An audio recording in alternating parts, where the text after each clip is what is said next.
I've got several people told me that they're one in Starkville, one Meridian, one in, I forgot where else, that apparently the election officials were telling them that they could not vote the way they wanted to. They had to vote for one or the other. And if they voted for yes or no that we don't want medical marijuana, they couldn't vote for the ones on the bottom. Do you know anything about that? Lucien Smith is in the house here. Good morning, sir. You Morning, know anything Paul. about that? Yeah, you absolutely can vote for both. And so that, I'm encouraging people to vote. The way I remember it is nay and A. Yeah. So vote no on the first question, which is whether you want to amend the Constitution to put marijuana in we it. have a problem here. If the election officials are telling people otherwise, they need to be on the same damn page. We don't you're need absolutely people right. out there who are conducting these elections. So I don't understand why, from the Secretary of State's office, they can't get that unified message out there. I am sure they're giving correct information out. I think it's important. I mean, I think it's a good thing you're pointing it out to Michael if that's the information that you're getting. And I think it's important that your listeners know that.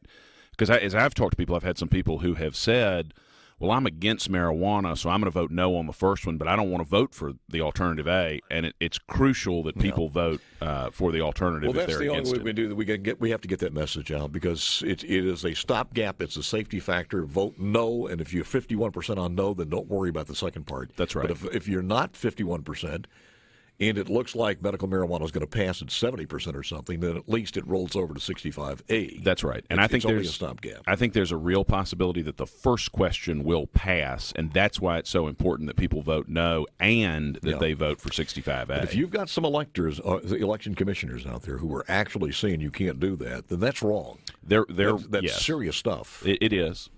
And to your point, somebody comes in and talks to an official like that, and they say, no, if you vote no, you can't vote on the second one. Yeah. People are going to listen to them, go on, turn the ballot in, and there's no fixing it. So people need to know they can vote on both. They should vote on both. They should vote nay and A. I want you to know this audience. You challenge that. Let me know. Give us a call, and we'll have the Secretary of State's office call them immediately. Yeah. But we do need to get some confirmation on that from the Secretary of State. Absolutely. So I'm waiting on his call. How are you doing? I'm doing well. COVID-free. Well. Did you get your temperature checked? I did. She told me it was too low, and I stood there for a second because I didn't know what that meant. It's supposed to be our flagship station frequency of 97.3. It was the last time I came in. In fact, twice I've come in and it's been 97.3. There are some people who think we've got that fixed out there. We have nothing to do with it, so I just wanted you to know that. No, she told me, I came in and she measured me and she said, "You're too low." And I stood there for a second because I thought, what does that mean? Do I get to go in? It's a Walking Dead.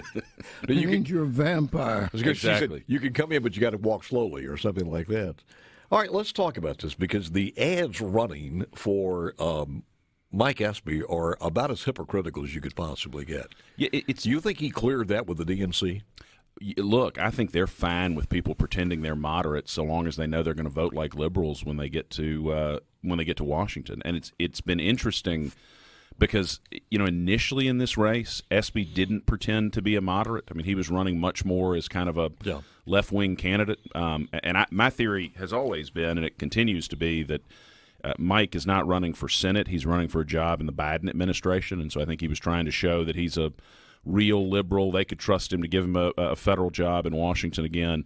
But now, he's done this ad where he says, gosh, I used to vote with Ronald Reagan. Well, if you look at the votes, he voted with Ronald Reagan to name post offices. He voted with Ronald Reagan on the thing where you had nearly unanimity, but 3/4 of the time he voted against Ronald Reagan. 2/3 of the time he voted against George Herbert Walker Bush. And the thing that people need to remember, the most important vote, or at least the very first extremely important vote that a senator will cast, is about who the majority leader is. And if he is elected, the majority leader is going to be Chuck Schumer. So people should not be fooled for 1 second into thinking that a vote for Mike Espy is somehow a vote for moderate policy or conservative policy. It is a vote to let Chuck Schumer control the Senate. It reminds me a little bit of the Roger Wicker campaign. It was so close then as far as the power in the Senate that this lowly talk show host in Mississippi had 2 visits on the air with the Vice President of the United States of America. He called here on this program, Dick Cheney, twice to do interviews for Roger Wicker because it was that close, and the gavel could have gone the other way.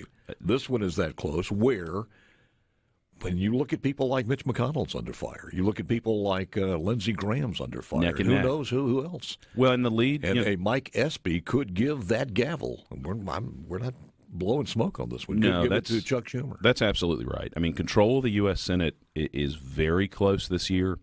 The Republicans have a 53. I mean, we've got a 3-vote majority. We have 53 senators who are Republicans, and it is extremely close. You've got races in Georgia that are going to be very close. You've got a race in North Carolina that's very close, and we have a disadvantage this cycle because Republicans are defending the bulk of these seats, and so it's extremely important that Mississippi, we do our part and reelect Cindy Hyde-Smith to go back to Washington. Listen,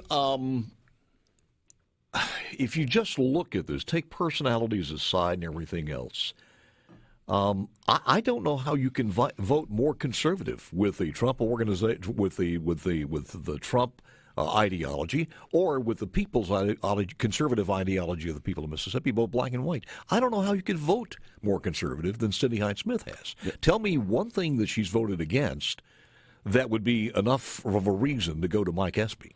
Look, she has been one of the president's closest allies in the U.S. Senate. I mean, when she was initially there, she had a 100% voting record with Donald Trump. It's now in the high 90s, and so if you want to send an ally to Donald Trump to Washington, you should reelect Cindy Hyde-Smith, and she's been doing a very good job of advancing conservative policy up there, notwithstanding the attacks that you're going to keep seeing from the left on her. It is kind of interesting because this morning we have the story about Dianne Feinstein hugging Lindsey Graham, and it's caused all kinds of angst. She has been roundly criticized by the liberals up there because she said something nice at the end of the hearings about how well conducted the hearings were by Lindsey Graham, who is in a fight for his life, as we said, in his home state. And at the same time, she went over when it was through and gave him a hug, actually hugged him.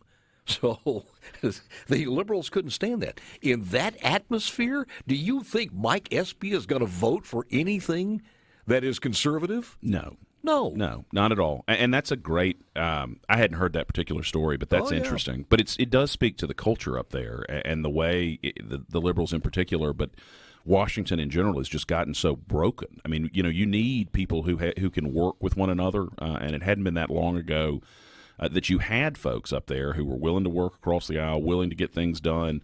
And I think Cindy certainly is willing to get things done, but obviously the folks on the left expect total destruction of conservatives, and I think they were probably very disappointed with these hearings because I think it's clear that Judge Barrett's going to be confirmed to the Supreme Court, and so it's understandable they're mad. You know, the amazing thing in the hypocrisy on that, when I was listening to Klobuchar and Kamala Harris and several other ones, and they're all saying that she should be rejected because she brings a conservative ideology to there. And I'm thinking, what's wrong with that? As a matter of fact, for so long in the Supreme Court of the United States of America, the tilt has been towards representing the minority of people in this country who are liberal. So what is wrong when they talk about this? It's like, we can't do that. We have to have the liberal court there because you're going to change the power basis. So what the heck? Why not? Well, and it's because the left has a fundamentally different view of what judges should do, and that's the thing that's so evident in these hearings about Supreme Court judges. Until really the 1980s, Supreme Court hearings were not controversial. The questions that the Senate would ask when somebody was appointed to the Supreme Court was, A, are they smart enough to do the job? Mm-hmm. And B, are they honest enough to do the job? And most of the time when you saw people get rejected, it was because they either weren't perceived as being smart enough. You think about Harriet Miers, who George Bush put up. I think Republicans and Democrats thought she just wasn't a smart enough lawyer to be on the Supreme Court. Abe Fortas was rejected for Chief Justice in no small part because people didn't think he was honest. But you started seeing this change because what the Democrats and what the left want out of judges is for them to make law, not interpret law, and that's why they're so afraid of somebody like Justice Barrett getting on the court. For this audience, our vast audience across the state, across the nation, and around the world, wherever Mississippians are gathered, You should know that on August 27th, 1997, maybe before some of you came into political puberty, Alfonso Espy was indicted on charges of receiving improper gifts, including sports tickets and lodging and airfare. He refused to plea bargain December 2nd, 98. He was acquitted of 30 criminal charges. Independent counsel David Smaltz presented more than 70 witnesses during the trial. During the testimony before the jury, the prosecution's star witness told Smaltz, "God knows if I had $30 million, I could find dirt on you, sir." So at the end of the day, he did resign and left the town hall because George Stephanopoulos, as far as I know, never asked him any single solitary question about Hunter Biden, the biggest story probably of the year in the town hall. That it is crazy. Did you see anything? He didn't ask him a single question. That's It's absurd. I mean, that if roles were reversed, if that was a story about a member of Donald Trump's family and he had a town hall, that is literally the only thing that would have been discussed. I mean, I don't know if it's true or not, but the allegations, are literally criminal. I mean, the allegations, and they are. You were playing some of the Giuliani interview earlier this morning, but the gist of it is Joe Biden, through his son, was taking foreign money to influence the actions of the U.S. government. I mean, that's a crime if it's true. Well, here's what he said. I also have here another email that didn't come out in the Post, and this email makes it clear what the game was, the RICO violation that I've been talking about for 2 years. I knew they did this. I could never prove it before. Basically, what happens is the bad guy, like Zlochevsky or Yi Jinping or the Russian widow, gives $3 million, $4 million, $5 million, $10 million to this drug addict, right? And what does the drug addict do? Well, he's writing to his daughter here. This is Hunter Biden to his daughter. He says, "I don't receive any respect, and that's fine, I guess. Works for you, apparently. I hope you all can do what I did and pay for everything for this entire family for 30 years. It's really hard, but don't worry. Unlike Pop, I won't make you give me half your salary." This is the Chinese method of corruption. Chapter 1 of Secret Empires by Peter Schweiker points out that when the Chinese do corruption, they don't give the money directly to you. They give it to your family, not your wife, because that has to be reported. So millions of dollars went to a drug addict, and millions of dollars went to a broken-down lobbyist, his brother, and they were paying all his bills, and they were kicking back half of it to Joe. That says to me he's a big crook. Now, don't be surprised. A man who starts his life in law school cheating, plagiarized in law school, no doubt about that, plagiarized when he ran in the 1980s. Don't be so surprised that he's crooked. And these are allegations, too. These are not allegations. This is proof. I've convicted maybe 100 people on less evidence than that. Then we mentioned a little bit earlier this morning, there's this other breaking story out there was that when Biden put in charge of these affairs in the Ukraine and in China, convinced the Ukrainian people, as corrupt as they were, to buy gas, not from Russia, but from the European gas suppliers. And by the way, that gas, they said later on, was traveling through both of those countries, but they charged them $35 per 1,000 cubic feet more. And for the European gas, and it was Biden directly responsible for skimming that $35 off the top. And that $35 went to 4 cronies, inclusive of the Hillary Clinton campaign or Hillary Clinton account. Wow. And Joe Biden. He skimmed $1.5 billion, allegedly, from this, over a period of, I think it was 5 years. And a total at $35 totaled $1.5 billion. Not only did these people ingratiate themselves, it was not only him, his brother Frank. There's another Biden brother. So Frank Biden had been a largely unsuccessful real estate agent in Florida. His brother is elected vice president of the United States in 2009. His brother in the spring of 2009 makes a trip to Costa Rica, meets with Costa Rican President Arias. Within a couple of months, Frank Biden is in Costa Rica. He has meetings with Costa Rican government officials, and he signs an exclusive deal with the Costa Rican National Power Company for green energy projects in Costa Rica. His company is involved in a project that includes $47 million in taxpayer-backed loans in Jamaica. And we also heard some things about Romania, too, by the way. Senator Kennedy said something yesterday, I think, worth hearing. 3 points. Number one, these accusations are as serious as 4 heart attacks and a stroke. Now, we're talking about a major party nominee for President of the United States of America with an election right around the corner. Number two, the New York Post is a responsible, reputable news organization. Its social media is playing favorites here and trying to pick winners and losers and discriminating against the New York Post because it doesn't like the article. That is wrong. Number three, here's what we do know, and it's important. President Obama put Vice President Biden in charge of America's foreign affairs with 2 countries, Ukraine and China. And in both cases, his son, Mr. Hunter Biden, walked away with millions of dollars of contracts. I'm not accusing anybody of anything, but I'm telling you this. This is the message it's sent to the rest of the world. The foreign policy of the United States of America can be bought like a sack of potatoes. And that's a disservice to America and to the world.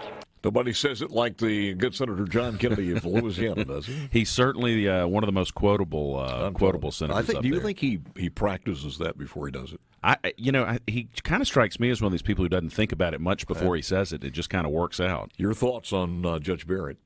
Look, I think she's going to be a great judge. I think she's going to be confirmed. And we were starting to talk about this a little bit before, Paul. The difference between the Republicans and the Democrats, the difference between the conservatives and the liberals, I don't mind losing in the court if I lose because that's what the law says. Yeah. Because at the end of the day, I can always go to my elected representatives and say, I don't like this law and you ought to change it. Here's why it's unfair. The left wants judges to be some kind of super legislature. They want them to be unelected liberals who advance liberal policy that would never be successful at the ballot box. And that's the reason there's all this conversation from folks on the left about, well, gosh, this gives a conservative majority on the court. All a conservative majority on the court is going to do is call balls and strikes, interpret the law. It's the reason that the founders in the Federalist Papers referred to the judicial branch as the least dangerous of the 3 branches of government because they didn't go out and seek things to do. People came to them with controversies, and they settled them. And until it's the reason that Antonin Scalia was nearly unanimously confirmed to the court. Justice Ginsburg was almost unanimously confirmed to the court because until relatively recently, the only 2 questions were are you competent and are you honest enough to be a judge? And now the left has tried to get people on there who really are policy activists who are trying to make law from the bench that can't be overturned, and that's what the fight's really about. Keeping your legal hat on here, how is it possible? I asked this question yesterday. Ask it to the governor, and he wasn't sure, and I'm not sure anybody is. With the federal statutes on marijuana being illegal, all the way from the banking to everything else, it hasn't passed a law said you can do this or that. How can we as taxpayers legally loan these people who want marijuana in a private ventures for the most part? How can we loan them from state tax money from the rainy day fund, $2.5 million, even though they're supposed to pay it back? How do we do that? We didn't vote on that. They put that in an initiative. How do we do that to finance a federally illegal substance? Yeah, there's an Obama administration era opinion that was put out by the Justice Department that, as I understand it, essentially said they're not going to there aren't going to be federal prosecutions in states that choose to legalize marijuana. And that was one of the questions that was asked of Bill Barr, was whether he would maintain that opinion, Attorney General Barr.